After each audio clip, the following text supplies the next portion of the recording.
मनुष्य का जीवन केवल खाना, पीना और सोना नहीं है, बल्कि दूसरों के लिए जीना और कुछ ऐसा कर जाना है जिससे लोग हमेशा तुम्हें याद रखें। ऐसे ही एक व्यक्ति थे डॉ. भीमराव अंबेडकर, जिन्हें हम बाबा साहब के नाम से जानते हैं। आज हम उनके जीवन के संघर्षों और उनसे मिली सीख के बारे में बात करेंगे। बाबा साहब का जन्म 14 अप्रैल 1891 को महाराष्ट्र के एक छोटे से गांव में हुआ था।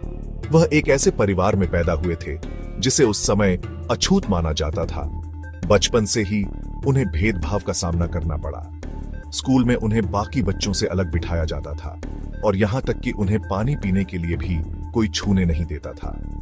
यह सब देखकर उनका मन बहुत दुखी होता था, पर उन्होंने हार नहीं मानी। उन्होंने इन अपमानों को अपनी ताकत बनाया। बाबा साहब बहुत ही होशियार थे। उन्होंने अपनी पढ़ाई में बहुत मेहनत की और अपनी काबिलियत के दम पर उच्च शिक्षा के लिए विदेश गए। अमेरिका में रहते हुए उन्हें एहसास हुआ कि वहां कोई उनके साथ भेदभाव नहीं करता। वहां उन्हें एक साधारण इंसान की तरह देखा जाता था। पर जब वह भारत लौटे तो फिर से वही पुराना भेदभाव शुरू हो गया। उन्हें अपने ही लोगों ने सरकारी नौकरी में भी तिरस्कार दिया। इस सब के बावजूद उन्होंने हार नहीं मानी और एक वकील के तौर पर काम करना शुरू किया। डॉ. अंबेडकर ने देखा कि समाज में असमानता बहुत गहरी है।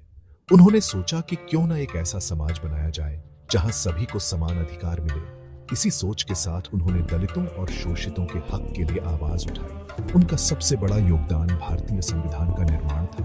उन्होंने संविधान में सबको समान अधिकार दिए। डॉ. अंबेडकर का जीवन एक प्रेरणा है।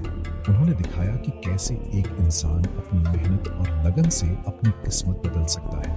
उन्होंने सिर्फ दलितों के लिए ही नहीं, बल्कि हर उस इंसान के लिए संघर्ष किया जो समाज में असमानता से जूझ रहा था। उनका जीवन और उनका काम हमें हमेशा याद दिलाता रहेगा कि शिक्षा वह शेरनी का दूध है, जो इसे पिएगा वह दहाड़ेगा।